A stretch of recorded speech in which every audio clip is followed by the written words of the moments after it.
The situation at the moment is serious, as my colleagues have said.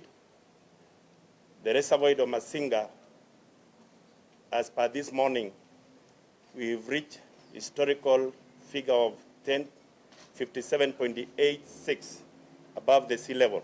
With worrying levels reached in Masinga and Takwel dams, which are now threatening to overflow, Kenyans in flood-prone areas have been urged to move to safer grounds. Interior Cabinet Secretary Dr. Fred Matiang'i has instructed regional security teams in northeastern, parts of eastern and the coast region to begin moving people away from potential danger using public resources. Addressing the press at the Kenya Meteorological Department headquarters in Nairobi on Wednesday, Matiang'i said that the orders will remain in place until these areas are safe. This morning, we have raised the level of alert in the country in relation to the flooding situation and several other things that we need to do. We have given instructions this morning to our regional security team in northeastern and in parts of eastern and coast to begin moving people. As I speak to you, we have an operation in Tana River and an operation in Garissa. We are not waiting for people to be swept downstream. We are moving some people using public resources, moving some people away from danger. And that level of alert will remain raised for the next week or two until we are satisfied that we are away from danger.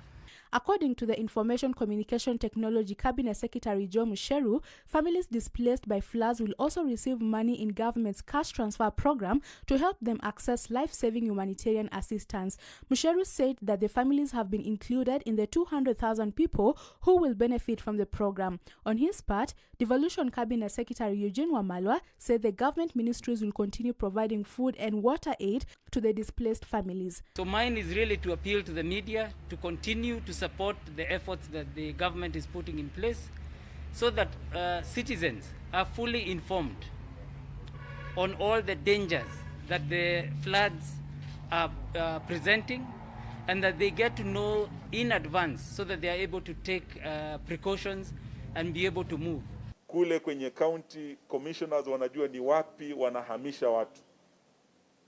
Na zaidi kwa sasa wakati shule zimefungwa, tumekuwa tunatumia hizi shule kuweza kuweka zile familia zimeathirika na mafuriko. Kwa hivyo mtahamishwa, lakini ukifika kwa shule pia serikali itaendelea kupeana msaada kwako wewe na kwa familia yako.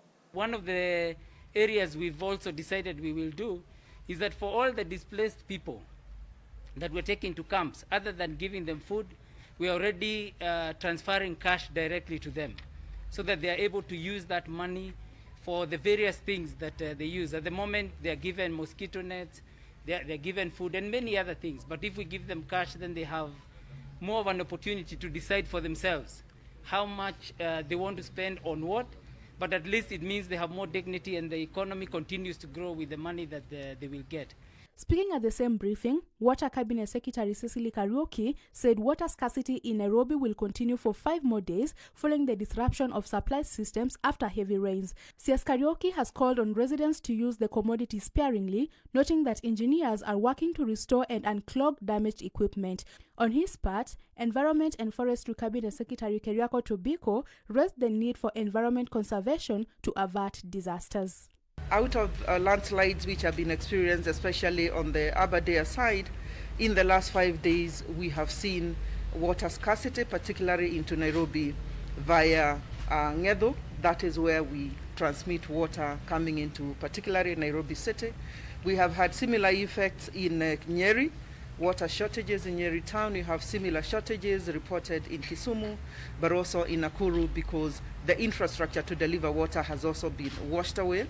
But pipelines also clogged because the turbidity of the water has effectively meant the water flowing is half mud and half water.